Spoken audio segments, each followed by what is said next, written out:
12वीं और 10वीं परीक्षा को ध्यान में रखते हुए एक विशेष क्विज श्रृंखला की शुरुआत की गई है और उसमें हम आज आपके बीच में उपस्थित हैं 12वीं परीक्षा को लेकर एक विशेष क्विज जो टॉपिक वाइज है। और आज का टॉपिक है हमारा बायोमोलिकुल्स, जैव अणु। केमिस्ट्री के जैव अणु से हमारे प्रश्न पत्र हैं और उसमें 25 प्रश्न हैं और इन प्रश्नों के उत्तर देने के लिए जिन अभ्यर्थियों ने अपना नाम दर्ज किया है वो उनका नाम नेम बॉक्स में है। सबसे पहले हम आमंत्रित करते हैं क्रांति को कि नेम बॉक्स से आएंगे और एक नाम पर्ची खींचेंगे। जिसका भी नाम पर्ची में से बाहर आएगा उनको हॉट सीट पर बुलाया जाएगा। और सुशांत कुमार हैं जिसको कि इसमें देखा गया है। सुशांत कुमार, स्वागत है आपका, बहुत बहुत स्वागत है।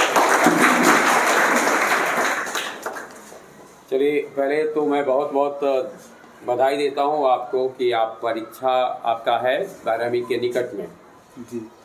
तो शुभकामना है कि आप बेहतर ढंग से एग्जाम दें। और अब आपके लिए सवाल है, पहला सवाल आपके लिए, बगैर देर के पहला सवाल आपके लिए है। आपको बताना है कि निम्न में कौन है। 4 विकल्प सुन करके उत्तर देना है आपको और 4 विकल्प जो आपके सामने है उनमें से कार्बोहाइड्रेट चुनना है। निम्न में कौन कार्बोहाइड्रेट है? ऑप्शन है आपके लिए thiamine, insulin, glycerol, lactose. Lactose carbohydrate है, बिल्कुल सही है। कार्बोहाइड्रेट में जो हाइड्रोजन और ऑक्सीजन का जो अनुपात होता है वह 2:1 होता है। और ये दो शब्द कार्बोहाइड्रेट, स्पष्ट है कि कार्बन और हाइड्रेट शब्द से अभिप्राय है वाटर से बना होता है और इसका जो जनरल फॉर्म होता है CHH2O होता है। अगला सवाल आपसे है, एंजाइम निम्न में क्या है?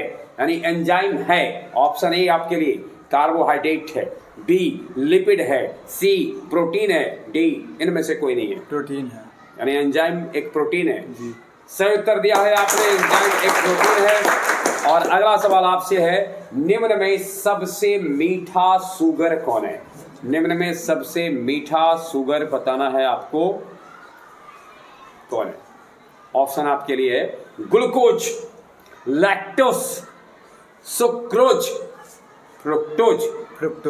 फ्रुक्टोज सबसे मीठा है, सही उत्तर है। अब आपके लिए एक अम्ल हम बोलेंगे जिसको आपको बताना है कि वो अम्ल किस फैमिली में है। ऑप्शन आपको दिए जाएंगे इसके लिए। अम्ल पहले सुन लें। एस्कॉर्बिक अम्ल, यह एक कार्बनिक अम्ल है, ऑर्गेनिक एसिड है। आपको बताना ये है कि यह निम्न में से क्या है। ऑप्शन ए एमिनो अम्ल है, ऑप्शन बी एंजाइम है, ऑप्शन सी प्रोटीन है और ऑप्शन डी यह एक विटामिन है। विटामिन है, एस्कॉर्बिक अम्ल एक विटामिन है जी। कौन सा विटामिन है? Vitamin C. विटामिन सी, बिल्कुल सही उत्तर है। और अब आपको बताना है कि स्टार्च को जब जल अपघटित कराते हैं, स्टार्च को जल अपघटित कराने पर निम्न में क्या प्राप्त होता है? ग्लूकोज, फ्रुक्टोज दोनों, यानी ग्लूकोज फ्रुक्टोज दोनों, और सुक्रोज। ग्लूकोज, यानी स्टार्च का जब हम लोग जल अपघटन कराते हैं तो ग्लूकोज बनता है, बिल्कुल सही कर दिया है। अगला सवाल आपसे है, विटामिन ए का रासायनिक नाम क्या है? विटामिन ए का रासायनिक नाम है अस्कॉर्बिक एसिड, कैल्सीफेरॉल, टोकोफेरॉल और रेटिनॉल। रेटिनॉल है जी। विटामिन ए का रासायनिक नाम जी, बिल्कुल करेक्ट आंसर है। देखिए रेटिनॉल, रेटिना इसमें छिपा हुआ है और रेटिना आंख का पार्ट्स होता है। अगर हमसे एक सवाल पूछा जाए कि विटामिन ए की कमी से कौन सा रोग होता है, अगर आप इसके रासायनिक नाम याद रखते हैं रेटिनॉल, तो आपको विटामिन ए की कमी से होने वाले रोगों में एक स्पष्ट हो जाएगा कि आंख संबंधित रोग होता है। अब उसमें जीरोथैल्मिया होता है या फिर रतौंधी जैसी बीमारी पैदा होती है। तो इसके अलावा अगला सवाल आपके लिए, 7वां सवाल आपको के लिए है, डीएनए और आरएनए में 4 क्षार पाए जाते हैं। निम्न में कौन सा क्षार ऐसा है जो आरएनए में उपस्थित नहीं होता है? उसका चर्चा करना है जो आरएनए में उपस्थित नहीं है। ऑप्शन है adenine, uracil, thymine, cytosine. Thymine. Thymine RNA में नहीं पाया जाता है, आपने सही उत्तर दिया है।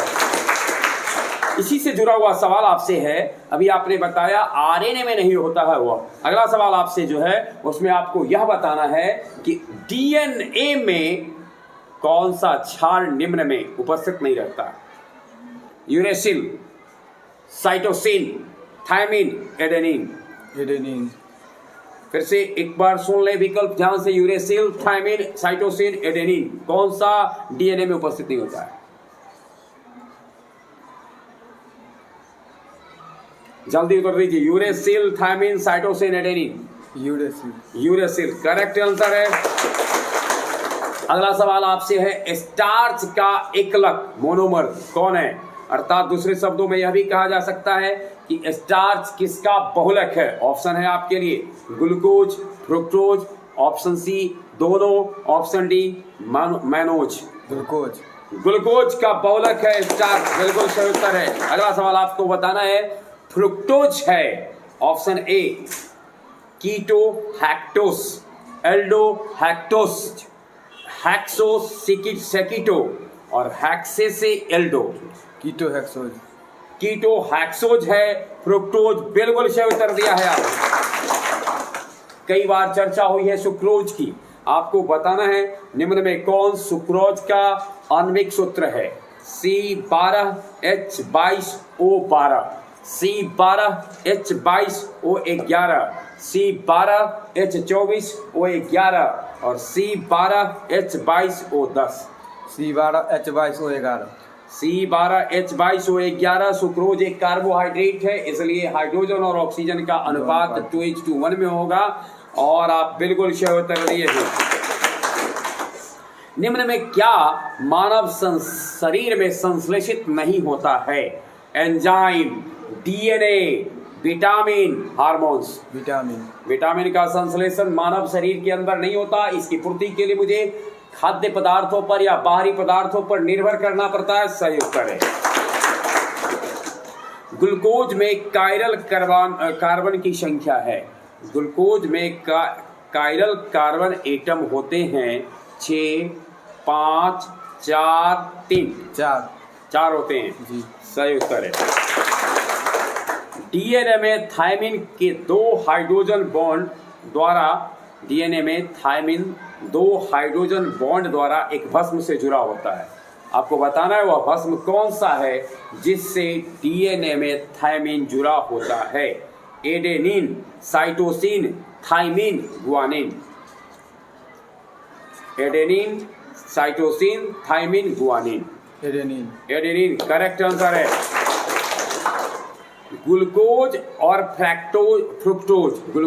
फ्रुक्टोज निम्न में हैं monosaccharide, disaccharide, oligosaccharide, polysaccharide. Monosaccharide is the right answer. निम्न में कौन डाइसैकेराइड है? सुक्रोज, माल्टोज, लैक्टोज, इनमें से सभी यानी सबके सब डाइसैकेराइड है। सुक्रोज, माल्टोज, लैक्टोज जी, सही उत्तर है। 17वां प्रश्न आपसे है, निम्न में पॉलीसैकेराइड कौन है? पॉलीसैकेराइड है सेलुलोज एवं ग्लाइकोजेन, पहला ऑप्शन था। ऑप्शन बी सेलुलोज एवं स्टार्च, ऑप्शन सी स्टार्च एवं glycogen, option D starch, cellulose एवं ग्लाइकोजन। डी होगा, स्टार्च, सेलुलोज एवं ग्लाइकोजन। स्टार्च, सेलुलोज एवं ग्लाइकोजन बिल्कुल सही उत्तर है। 18वां प्रश्न आपके लिए कि विटामिन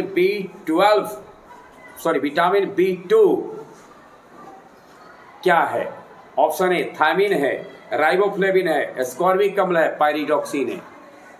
राइबोफ्लेविन है करेक्ट आंसर है। अगला सवाल है पायरिडॉक्सिन, ये पिरिडॉक्सिन किस विटामिन को कहा जाता है? यानी किस विटामिन का रासायनिक नाम पायरिडॉक्सिन है? Vitamin B2, vitamin B6, vitamin B12, vitamin B1। Vitamin B6 correct answer है। विटामिन B12 में निम्न में क्या होता है?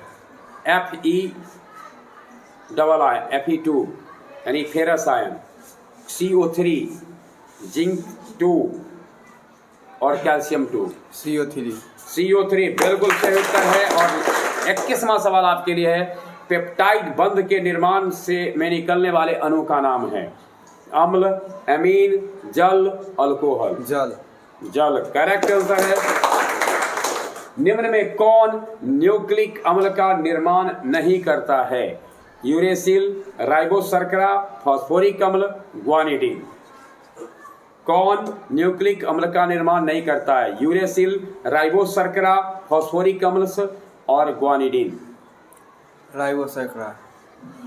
गलत उत्तर हो गया है। द राइट आंसर है ग्वानिडीन, इसका निर्माण नहीं करता है। अगला है, निम्न में कौन बड़ा अणु नहीं है? DNA, मंड, पामिटेट, इंसुलिन। कौन बड़ा अणु नहीं है? DNA, मंड, पामिटेट, इंसुलिन। DNA गलत उत्तर है। सही आंसर है पामिटेट, इसका आंसर है। ज्यूटर आयन का उदाहरण निम्न में कौन है?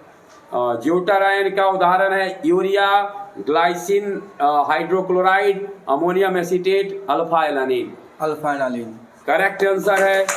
और ज्यूटर आयन बनाने में निम्न में कौन समर्थ है? CH3NO2, CH3COOH, CH2NH2, H2NCH2COOH। D होगा NCH2COOH सही आंसर है। और इस प्रकार से आपने 25 में से 23 प्रश्नों का सही उत्तर दिया। बहुत बहुत धन्यवाद। और मिलेंगे हम अगले क्विज में, अगले अंक में, अगले प्रतिभागी के साथ। धन्यवाद।